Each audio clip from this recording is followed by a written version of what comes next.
지난 1966년 9월 완벽한 탑으로 알려져 있던 석가탑이 기울어지는 충격적인 사건이 있었다.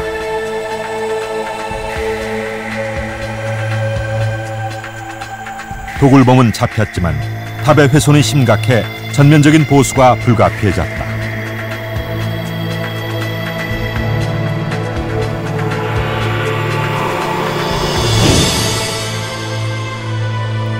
이때 여러 유물들과 함께 형체를 알아볼 수 없는 문석꾸러미가 발견됐다.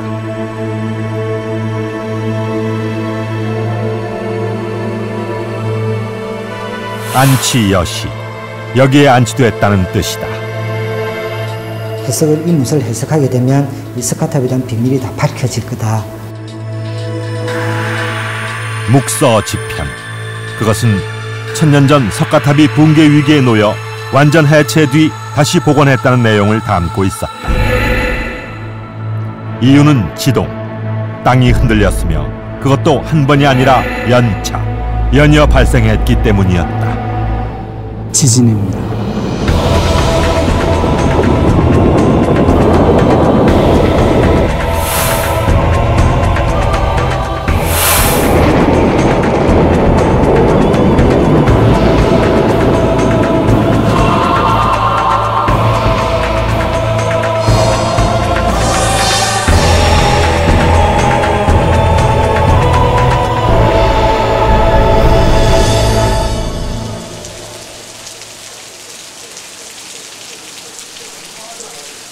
(1200년간) 단 한 번도 보수된 적이 없는 명품 탑으로 알려진 석가탑.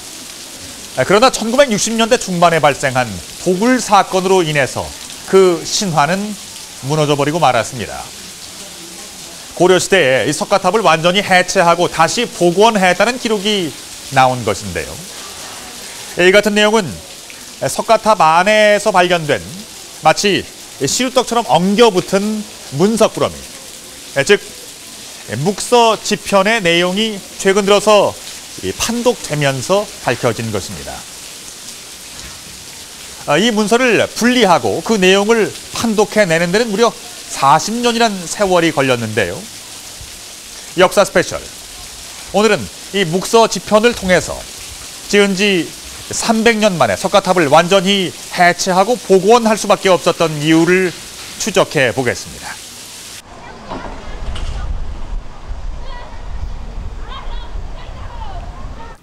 국립중앙박물관 보존과학팀. 1976년 창설된 이 팀은 그동안 과학적 방법을 통해 손상된 문화재를 본래 모습으로 복원하는 역할을 담당해왔다.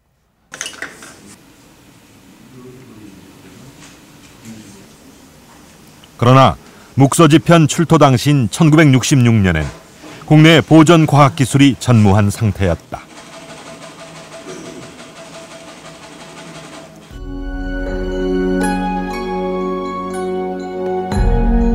도굴로 인해 기울어진 석가탑을 수리하는 과정에서 또다시 탑의 부재들이 파손되는 우여곡절을 겪으면서 석가탑 유물들이 국립중앙박물관으로 이관됐다.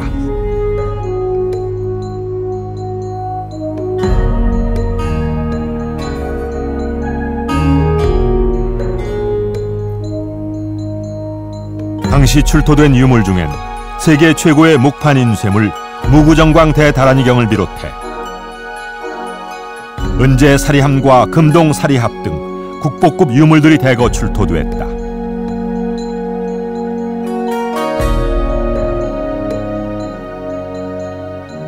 묵서지편은 금동 사리 외함의 다리 아래쪽에서 발견됐다.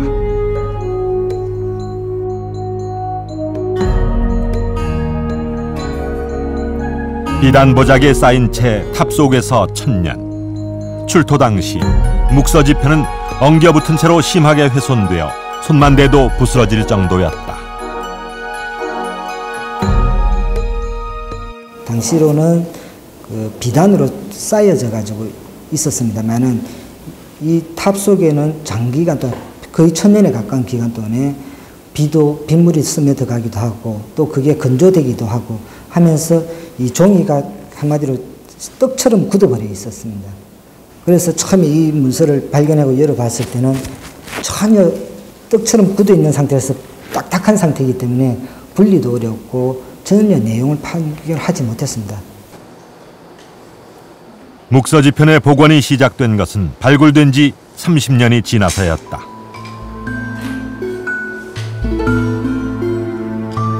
모두 100여 장으로 분리된 낱장을 통해 두루마리 형태가 아닌 여러 겹으로 접힌 문서라는 것이 밝혀졌다. 문제는 종이에 접는 순서. 순서가 뒤죽박죽되어 좀처럼 해독의 실마리를 찾지 못하고 있었다. 실마리를 찾은 건 발굴된 지 40년이 지난 2005년 무렵이었다.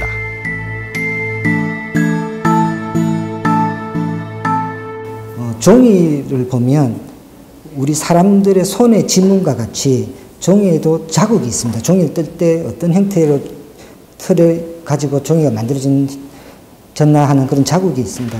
그 자국을 일일이 맞추는 작업이 먼저 시도가 되었고 그 시도를 통해서 어떤 종이에 접는 형태를 저희들이 추정할 수 있게 되었습니다. 그리고 그 내용을 가지고 그 사학하시는 선생님들께서 읽어보시고 문서의 어떤 내용도 파악하게 됐고 그런 과정이 있었습니다. 전통 한지는 당나무를 찌고 삶은 물을 대나무 발로 떠서 만든다. 이 과정에서 대나무 발의 흔적이 한지에 남게 된다.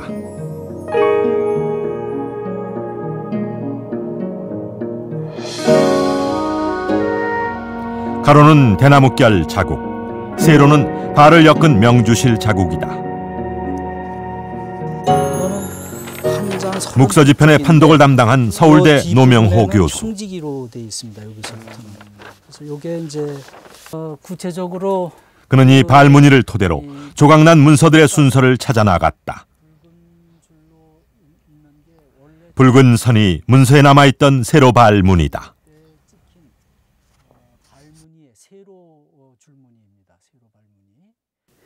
발무늬의 그 간격이 대체적으로 30mm 내외가 됩니다. 한 그 경우에 따라서는 그보다 한 1, 2mm 정도 그 오차가 나는데 그 발무늬 사이의 그 간격을 맞추다 보면은 좌우로 그 연결되는 그 거리들을 그 발무늬에 의해서 추정할 수 있는 그런 경우들이 많습니다. 거기다가 이제 발무늬뿐만 아니라 이 문서의 그 연접면들이 있고 접은 선들이 있고 그 문서를 만들 때 그 종이를 연접한 그 면들이 그 변색되면서 다른 쪽에 그 접힌 쪽에 찍힌 것들이 있습니다. 그런 증거들. 복원 과정은 마치 퍼즐 맞추기와 흡사했다. 먼저 접힌 문서의 정중앙 부분을 찾고 세로 발무늬를 이용해 상하 위치를 검토했다. 다음 종이를 이어붙인 연접면과 반대편에 찍힌 얼룩으로 좌우 대칭을 맞춰갔으며 먹의 농담과 문맥을 고려해 흩어진 조각들의 재위치를 찾아 나갔다. 이 작업을 통해 묵서지편이 어떤 순서로 접혀 있었는지도 밝혀졌는데 묵서지편은 각각 32편으로 접혀진 4건의 문서로 이루어져 있었다.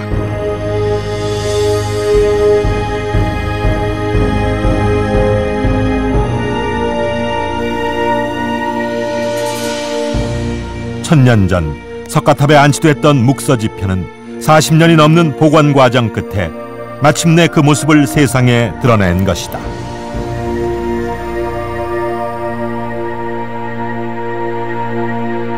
이 기록물들은 전부 다 고려시대에 석가탑이 무너지고 다시 수립하면서 당시에 공납했던 물품들이랑 그리고 행사 진행 사항들을 기록했던 문서로 최종적으로 확인이 되었습니다.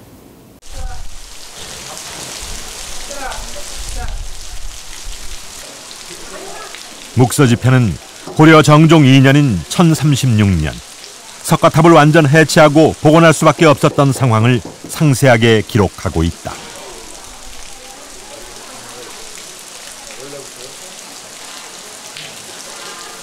불국사 그 부속 건물들이 무너지고 그 서쪽에 그 석탑이 기울어져서 거의 무너지기 직전 상태였습니다. 그래서 여기 보면은 그 잡목을 운반해다가 도개되지 않도록 버텨놨다 하는 얘기가 보입니다. 탑이 기울어져 쓰러지기 직전이었던 상황.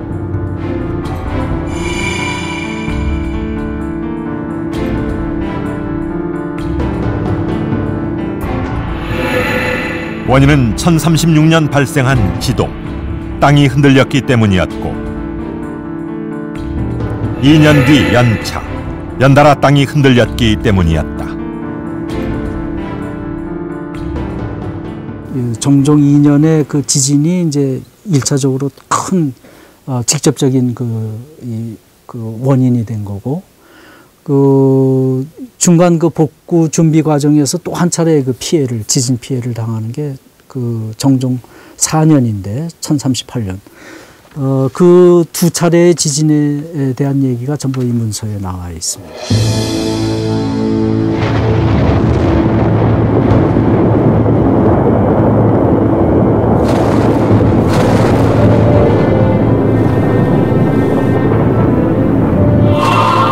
탑을 세운 지 300년도 안 돼 붕괴 직전 상황에 놓였던 석가탑.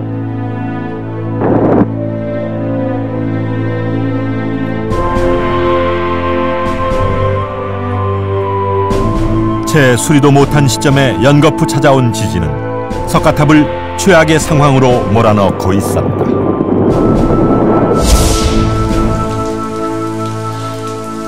이 중수 문서가 판독되면서 몇 가지 뜨거운 논란이 있었습니다. 먼저 세계에서 가장 오래된 목판 인쇄물로 알려진 무구정광 대다라니경의 제작 연도를 두고 이것이 탑이 세워진 8세기였는지 혹은 중수된 11세기였는지를 두고 학자들 간에 뜨거운 논란이 있었고요. 또 무구정광 탑이 석가탑인지 다보탑인지를 놓고도 치열한 논쟁이 오갔습니다. 하지만 논란의 여지가 없는 분명한 사실이 한 가지 있습니다. 그것은 석가탑을 무너뜨린 거대한 힘이 바로 지진, 그것도 연거푸 발생한 지진이었다는 것입니다.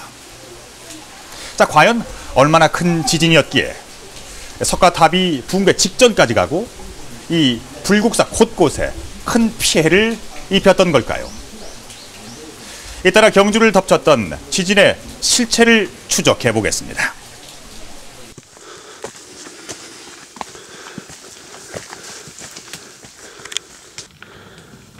불국사에서 9.2km 떨어진 경주 남산 열암곡.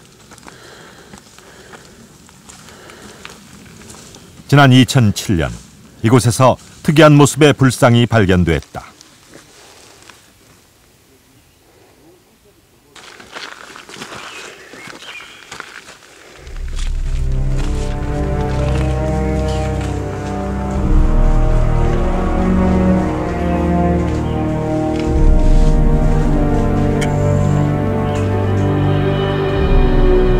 얼굴을 바닥으로 향한 채 엎어져 있는 마의 불상. 코끝과 바닥 사이의 거리는 불과 5cm밖에 안 된다.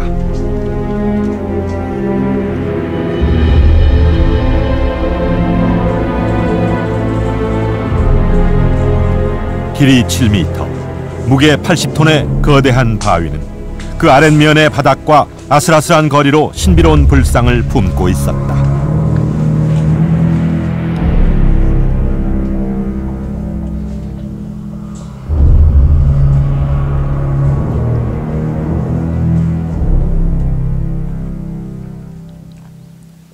부경대 김영석 교수팀은 불상 주변에 산재한 암석의 분포 상태와 그 단면을 분석해 불상이 왜 이런 모습으로 놓여있게 됐는지를 조사해 오고 있다.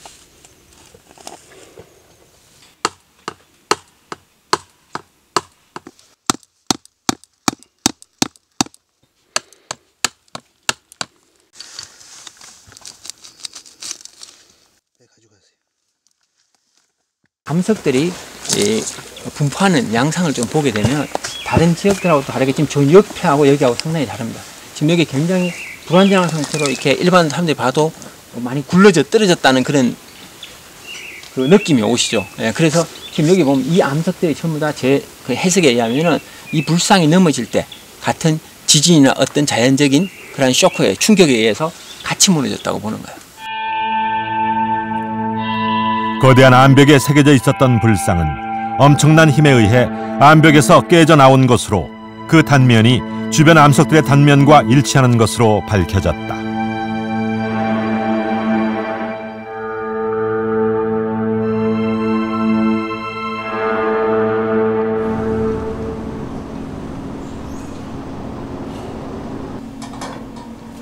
문제는 불상이 넘어진 시기. 불상 주변에서 채취한 흙으로 OSL 연대 측정을 시도했다.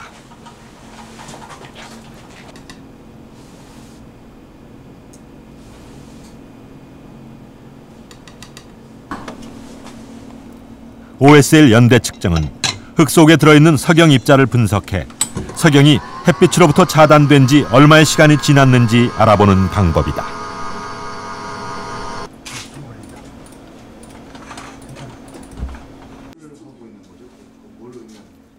측정기가 작동하자 석영이 빛을 내기 시작했다.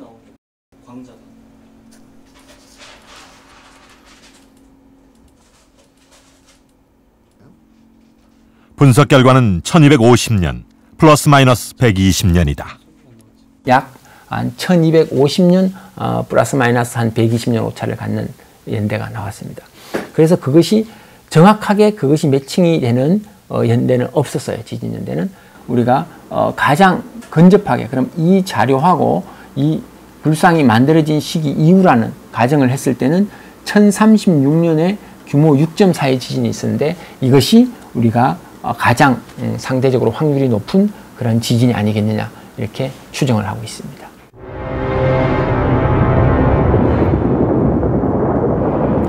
석가탑을 덮쳤던 1036년의 지진은 80톤이 넘는 마애불상마저도 쓰러뜨린 엄청난 규모의 지진이었다. 고려사는 1036년을 전후한 현종, 정종대를 지진의 공포가 엄습하던 시기로 묘사하고 있다. 이 시기엔 경주 일대에만 6번의 지진이 있었다.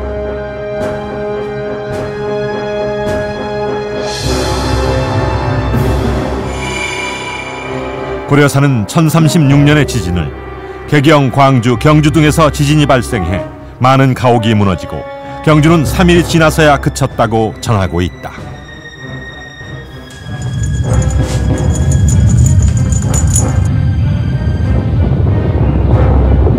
이때의 지진은 온 나라를 공포로 몰아넣었던 전국적인 것이었으며 특히 경주에 큰 타격을 입혔다.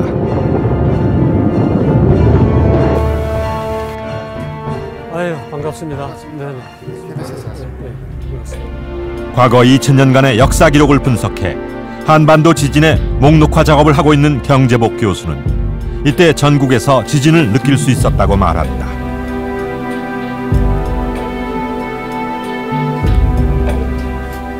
1036년 지진은 개성을 비롯해서 안변, 광주, 상주, 경주에 이르는 광범위한 지역이 감징구역으로 이렇게 평가되고 있습니다.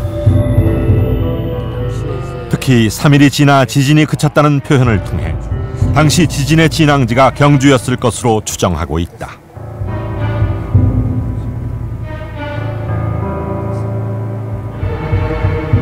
예, 오늘날 와서 규모로 이제 환산을 하게 된다면 그 정도의 어떤 그 감진 면적과 피해를 평가해 보건대 작게는 6, 규모가 6, 뭐 좀 크게는 규모 6.4 정도는 되지 않나 이렇게 추정합니다.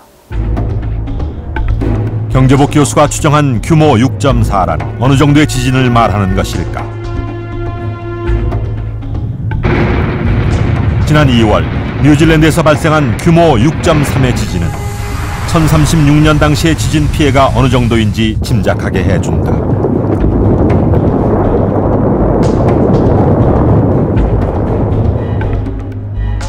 이 지진으로 인해 뉴질랜드에선 180여 명이 죽고 800여 명의 부상자가 발생했다고 한다.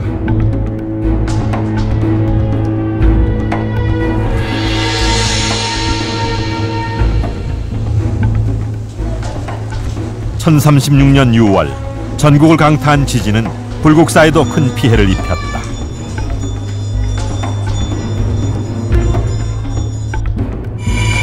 중수문서는 당시의 지진으로 불문 남대제, 하불문 행랑시설, 서쪽 석탑에 피해가 있었다고 기록하고 있다. 그래서 이 부분을 생각해 보면 현재 그 불문의 남쪽 큰 계단이라고 하는 것은 많은 분들이 생각하시는 것처럼 현재 그 대웅전의 그 남쪽의 큰 계단, 이른바 청운교, 백운교 부분이라고 생각됩니다. 그 청운교, 백운교의 좌우 양측 부분이 아마 꼭 그 계단 자체라기보다는 계단과 연결되는 행랑이라든지 문 이런 부분으로 생각이 됩니다. 그리고 하불문, 아래 불문이라고 하는 것은 여러 가지 해석이 가능할 수 있습니다만은 안양 즉 극락전의 부분의 전면에 그 동쪽 부분, 즉 극락전과 이어지는 부분이 훼손되었던 것 같고 바로 그런 부분들하고 이어지는 그 서쪽 석탑, 지금의 석가탑 이런 부분이 크게 훼손되었던 것 같습니다.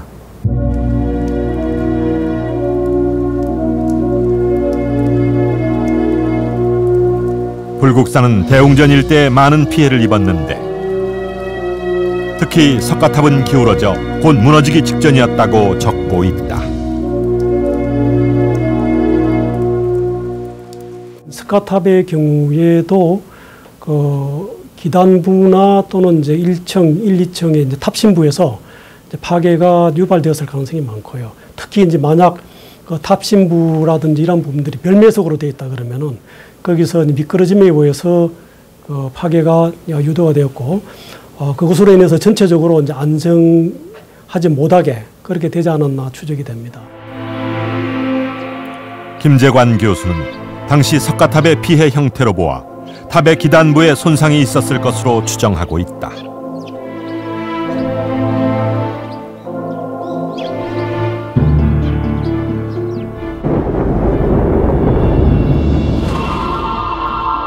(1036년) 지진으로 인해 기단부가 파괴된 석가탑은 한쪽으로 기울게 됐고 일부가 무너져 내렸다.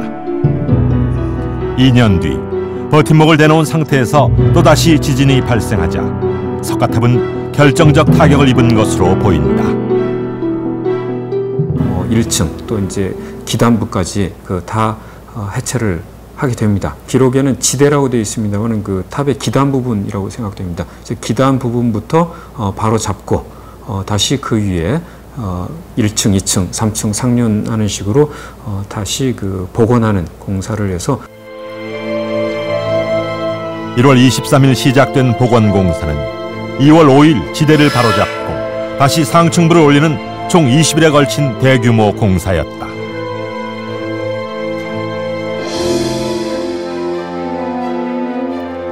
석가탑의 붕괴 현장을 말없이 기록한 묵서지편은 서기 1036년 3일간에 걸쳐 경주 일대를 뒤흔들었던 대지진의 목격자였던 것이다.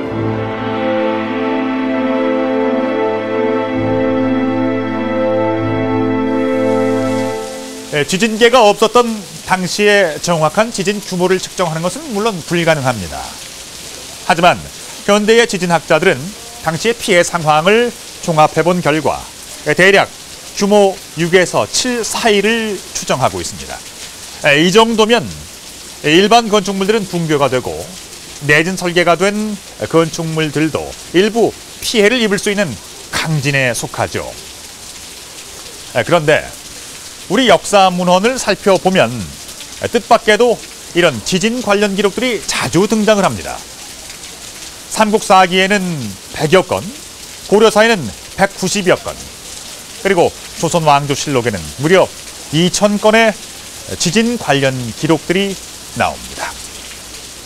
물론 시기에 따라 다소 편차는 있습니다만 이것은 한반도가 결코 지진의 안전지대가 아니었다는 사실을 강력하게 뒷받침하는 증거입니다.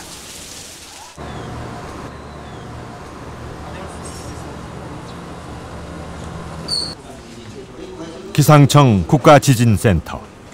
국내외 지진 정보를 24시간 수집 관측하는 곳이다. 이걸로 끝이죠. 이걸로 끝이죠. 그러면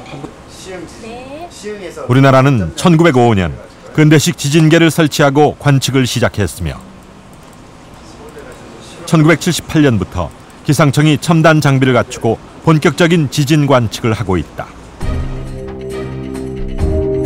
그런데 이곳에서 지진 발생이 계속 관측되고 있다.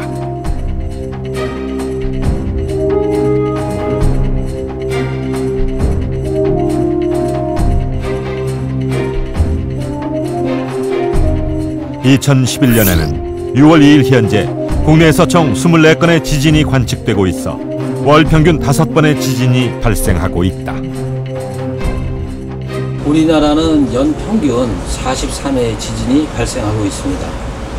우리가 흔히 우리나라가 지진이 안 나는 것처럼 생각을 하고 있지만 올해에도 24회가 발생하였고 단지 규모가 3 이하, 다시 말해서 그 사람이 느낄 수 없는 지진이 대부분이었기 때문에 그러지 우리나라는 계속 지진이 발생하고 있는 나라입니다.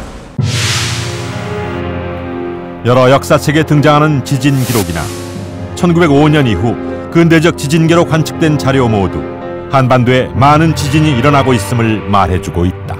사람이 느낄 정도의 지진의 규모는 규모 한 3 이상 정도가 되는데 그 가운데서 이제 특히나 이제 그 피해를 동반한 지진, 다시 말씀드리면 가옥이 붕괴된다든가 산사태가 난다든가 또는 뭐 사망자가 발생하는 이러한 그 피해를 동반하는 지진들은 오늘날 우리가 그 규모로 평가한다면 규모 5.5 내지 6 이상 이러한 그 크기의 이제 지진들인데 이런 크기의 지진들은 대개 한 15차례 정도 발생했기 때문에 대개 100년 내지 150년에 한 차례 정도는 발생했다 볼 수 있는 거죠.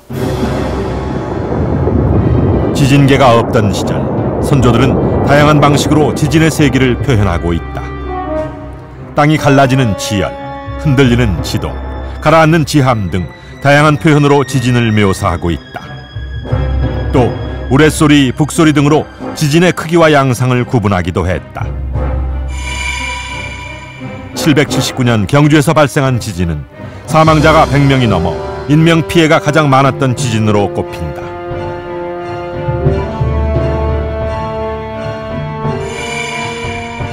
1643년엔 땅이 갈라지고 물이 용솟음 치는 현상이 관찰됐고 1519년엔 성난 우레소리를 낸 지진으로 담장이 무너지고 성첩이 떨어졌으며 또 담과 집이 무너져 많은 사람이 깔려 죽었다는 기록도 있다. 당시의 기록을 토대로 지진의 규모를 대략적으로 추정해 볼 수 있다.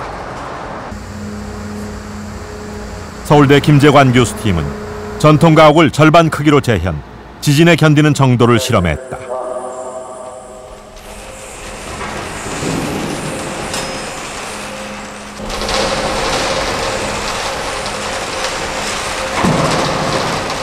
순차적으로 지진의 강도를 높여나가자 붕괴 조짐이 관측되기 시작했다.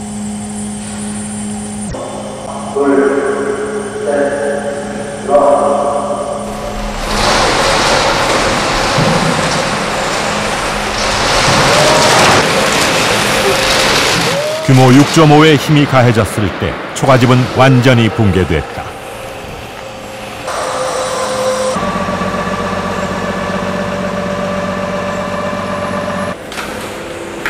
두 번째 실험 모델은 2분의 1로 축소된 기와집. 역시 규모 6의 진동이 가해지자 붕괴 조짐을 보였다.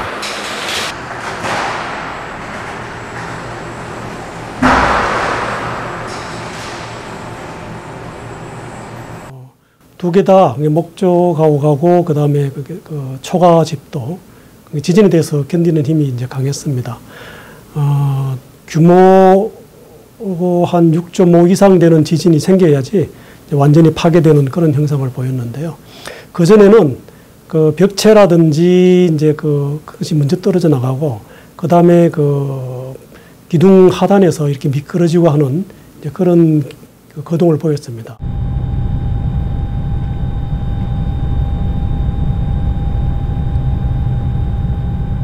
이것은 한반도에 규모 6 이상의 지진이 여러 차례 있었음을 증명하는 것이다.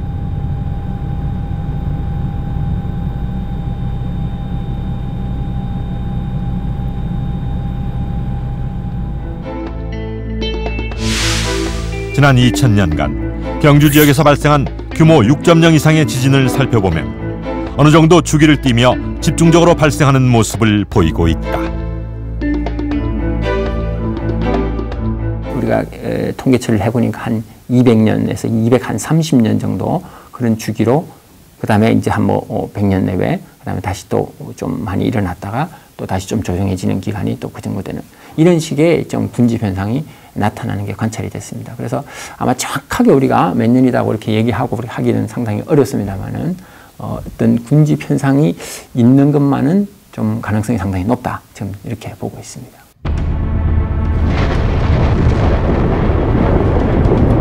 과거 한반도의 지진은 활성기와 잠복기를 되풀이해왔다. 일본처럼 빈번하지는 않지만 작은 지진은 꾸준히 발생하고 있으며 규모 6 이상의 강진도 주기적으로 관찰되고 있다. 현재 우리가 이런 큰 지진을 느끼지 못하는 것은 그러한 주기의 구간 사이에 있기 때문이라고 생각되어집니다. 따라서 그러한 주기의 종점에 도달하면 반드시 규모 6에서 7에 해당되는 지진들은 반드시 발생할 확률이 굉장히 높다 이렇게 평가됩니다. 한반도는 결코 지진의 안전지대가 아니다. 전국을 혼란의 소용돌이로 몰아갔던 규모 6 이상의 강진은 조용히 때를 기다리고 있다. 통일신라 시대에 세워진 불국사는 751년에 창건돼서 1200년째 이 땅을 지켜오고 있습니다. 삼국을 통일하고 국력이 최고조에 달했던 시기, 신라는 이 불국사 건설을 위해서 총력을 쏟아부었습니다.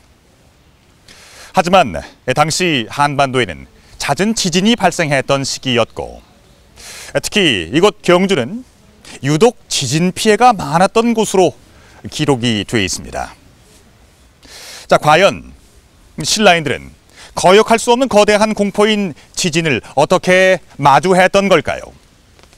또 불국사는 그 많았던 지진을 어떻게 이겨낼 수 있었던 걸까요? 저쪽에 노도가 노출돼 있죠. 여기 이제 불국사가 자리한 경주 토함산.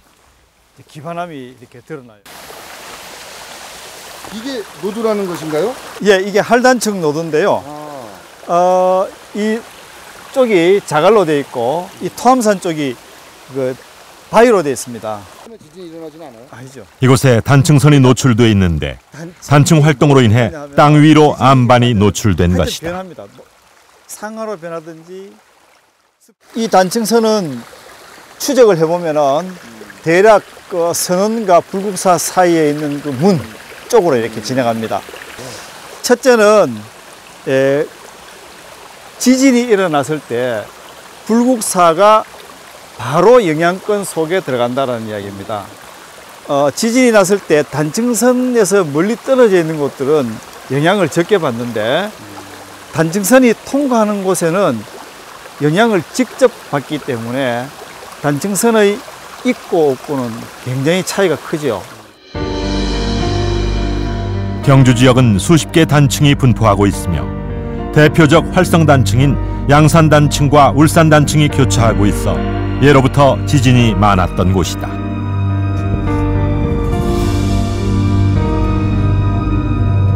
이곳 경주가 수도였던 신라시대는 유독 많은 지진 기록이 남아있다. 신라인들이 겪어야 했던 지진의 공포는 삼국사기 곳곳에서 관찰된다. 80m가 넘는 황룡사탑도 여러 차례 지진으로 인해 위기를 맞기도 했다.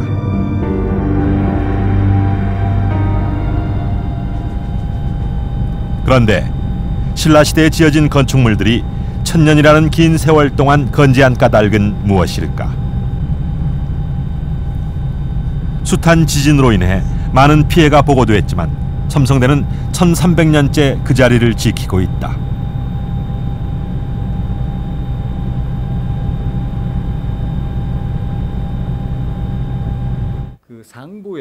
카이스트의 김동수 교수는 그 답을 내진 설계에서 찾고 있다. 위치하고 있습니다. 요것들이 상대적으로 지진 시에 강한 첨성대 대표적 내진 설계는 두 가지. 내부를 가로지른 비녀석과 가장 상부에 위치한 정자석이다. 비녀석과 그 위에 정자석의 그 내진 특성을 살펴보기 위해서 지금의 첨성대와 동일한 모델을 만들고 비녀석과 그 정자석이 없는 모델을 만들어서 저희가 그 센트리피지 실험을 통해서 모형 실험을 실시를 했습니다. 원심 분리기로 지진 효과를 주는 실험.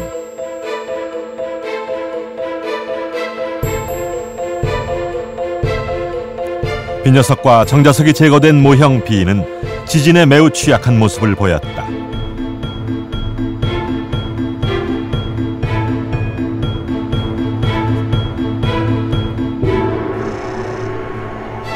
첨성대는 단순하게 벽돌을 쌓아 올린 건축물이 아니라 웬만한 지진은 버텨낼 수 있도록 특수 고안된 장치를 품고 있었던 것이다.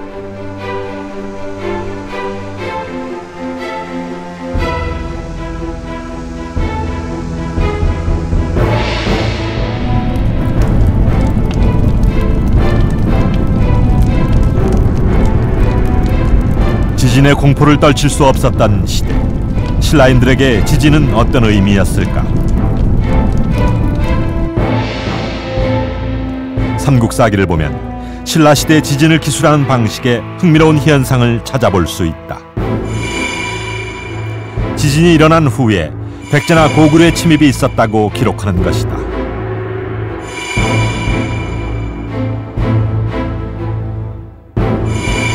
비슷한 방식으로 지진이 일어난 뒤 왕이 죽었다는 기록도 자주 등장한다. 삼국시대 지진이 96회가 있었는데요. 그 사이에 전쟁이 25번이 일어났네요. 그리고 왕 및 시중에 사망사건이 24회가 있는 걸 보면은 그만큼 이런 천재지변, 특히 지진은 정치 행위에 결정적 역할을 했다, 이렇게 생각할 수가 있지요.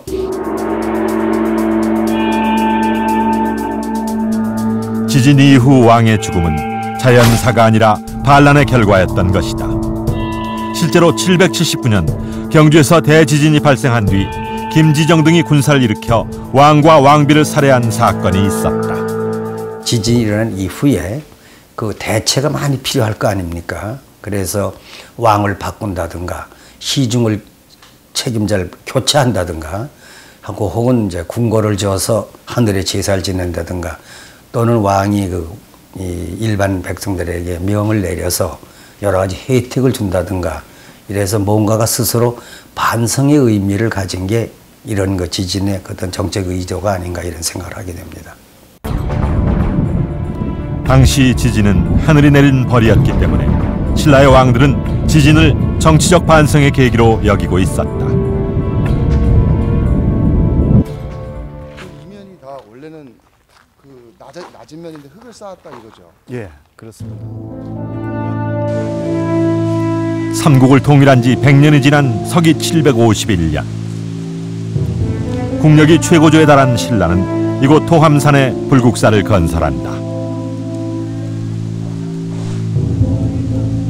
대규모 국책 사업에 신라인들은 그들만의 고민과 기술을 펼쳐놓았다.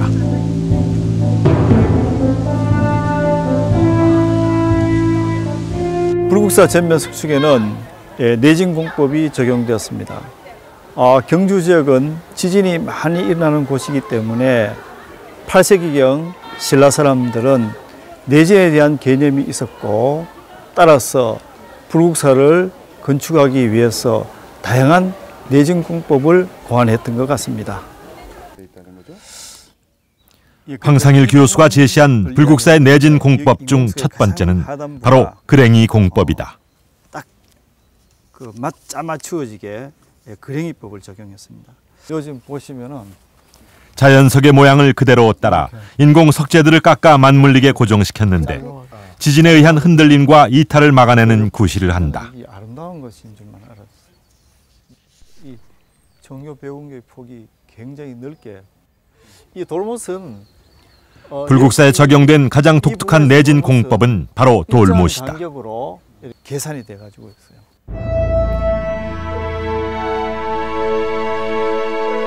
석축 곳곳에 돌출되어 있는 부분이 바로 돌못인데 화강암을 못과 같은 모양으로 깎아서 석축 전체에 일정한 간격으로 배치하고 있다.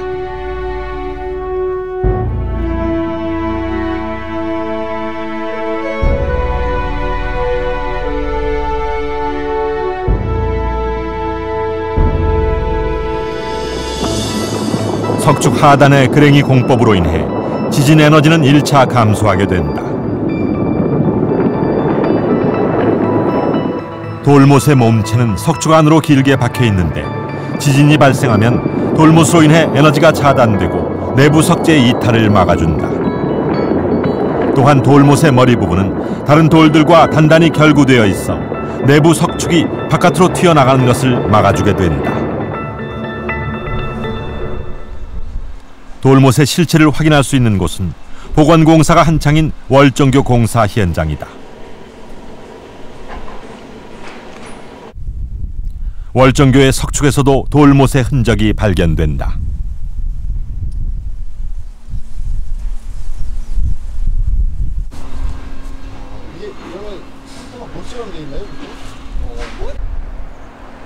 월정교 발굴 당시 수많은 돌못들이 발굴되어 돌못의 규모 및 역할을 파악할 수 있었다. 여기 그 일반 그 교대 석축보다 돌출 인면에서 나타나는 돌못은 월정교 석축이 지진이나 홍수 같은 강력한 에너지 속에서도 석축의 원형을 유지하는 신라인들의 독특한 공법이었던 것이다. 뒤로 들어가 있고 채워놔서 물이 왔을 때 세세로 물이 빠지면서 수압 이런 것을 잡아주는 어떤 구조적인 기능뿐만 아니고 이 석축에서 돌출됨으로 해서 밋밋한 석축을 어떤 어장적으로도 도움을. 돌못이라고 하는 것은 주로 경주 지역에서 많이 나타나는 부재들인데요. 주로 8세기를 전후해서 지어진 건축물들에 많이 나타납니다. 석축의 뒷뿌리를 좀 보강하기 위해서 길게 만들고 그 다음에 앞부분은 또 석축이 튀어나오는 것을 방지하기 위해서 머리를 만들어 두는 그런 것인데 구조적인 측면에서 그걸 만들었기 때문에 당연히 그 지진이 있을 경우에는 아마 그런 그 내력을 훨씬 더 증가시킬 수 있지 않을까 생각이 됩니다.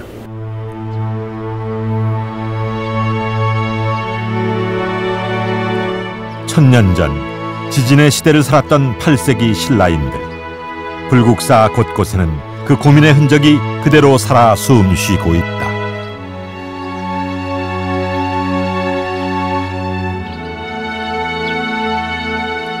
지진으로 붕괴 직전이었던 석가탑 역시 바닥에 커다란 자연석을 깔고 그랭이질을 해서 내진 설계를 해놓았었다.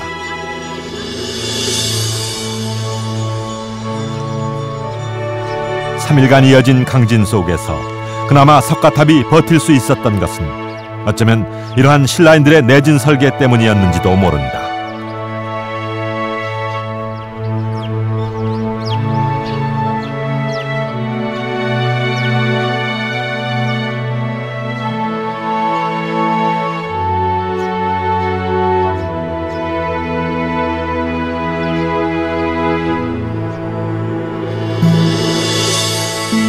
어쩌면 지진은 인간의 힘으로 막을 수 없는 것인지도 모른다. 그러나 이 땅에 살았던 사람들은 지진을 결코 피하기만 한 것이 아니었다.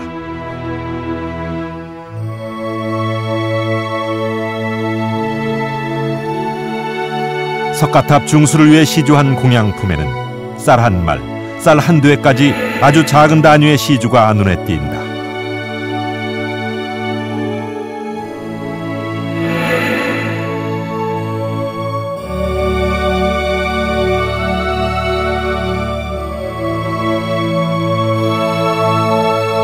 온 나라가 지진 피해를 보았던 시기였기 때문에 인근 안악내들까지 조금씩 비용을 보탰던 사실을 묵서지편은 상세히 전하고 있다. 지진의 시대, 특수한 공법으로 불국사를 건설한 신라인들. 폐허 속에서 다시 탑을 일으켜 세운 고려인들. 불국사는 그렇게 천년을 견뎌온 것이다.